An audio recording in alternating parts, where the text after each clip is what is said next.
บายดีพ่อแม่พี่น้องสบายดีเบิร์ดสุขคนพอๆกับน้องนีน่าสาวหอยยางจ้าพอๆกับน้องนีน่าในบรรยากาศเที่ยงโอ้ยบรรยากาศเศร้าๆสายพี่น้องสิมาพาพ่อแม่พี่น้องหรือว่าทุกคนมาหมัดเข่า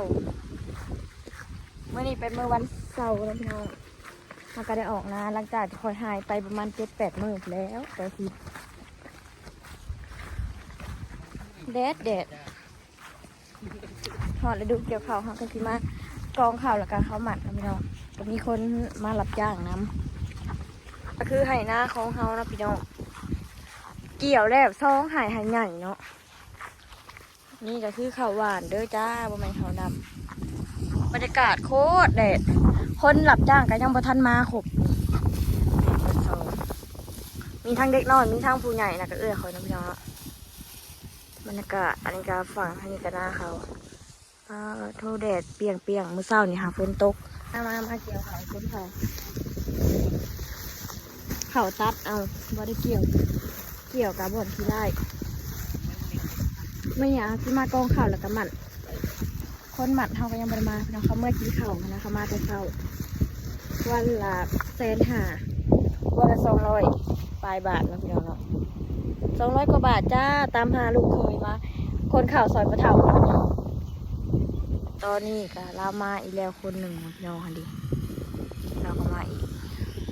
พอดีเป็น3 คน4 คนทั้งอ้ายคอยตัดข่าวแล้วก็5ทั้งคอยพกทั้งคอยนะพี่น้องอ้ายเขาเป็นคนตัด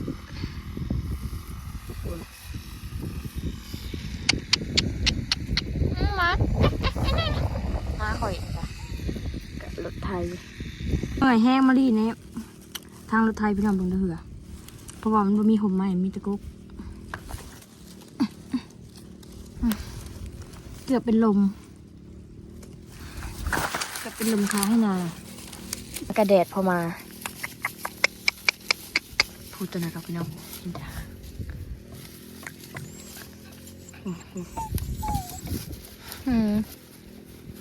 มากับพ่อมาไปไหมข้าวยังกินบ่ไปคนสอดพี่น้องมานี่โอ้จะสบายเลย3 ตัวโอ้โหเล็บน้องเด็ดแท้มาตอนแรกเขาก็จะมาคนเขานะพี่น้อง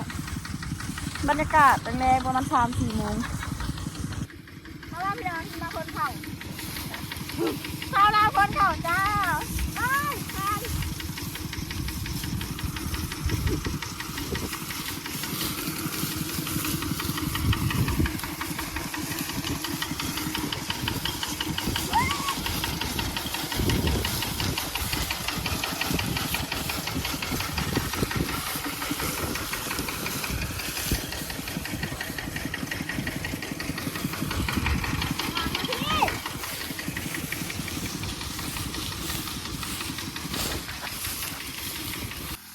มาพี่น้องครับกินนะครับรถไทยนี่จ้ะจะใส่เล็กนะเดี๋ยวให้พี่ครับไปหนึ่งพอแล้วก็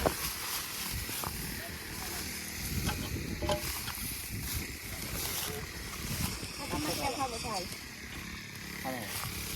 ครับเจ็บเนี่ยออกได้ครับนี่ได้จะเอาไป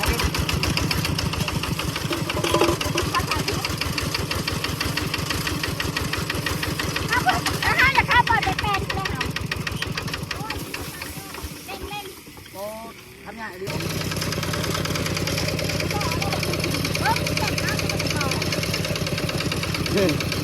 ถ่ายเลยถ่ายแรกครับถ่าย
ย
กองเขาบักไงเนี่ย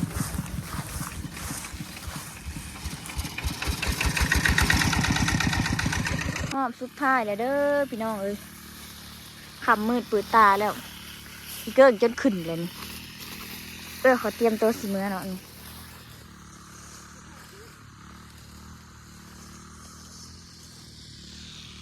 อ้ายเขากระตัดสิได้พี่น้องยังน้อยหนึ่งท่านเตรียมตัวสิมื้อ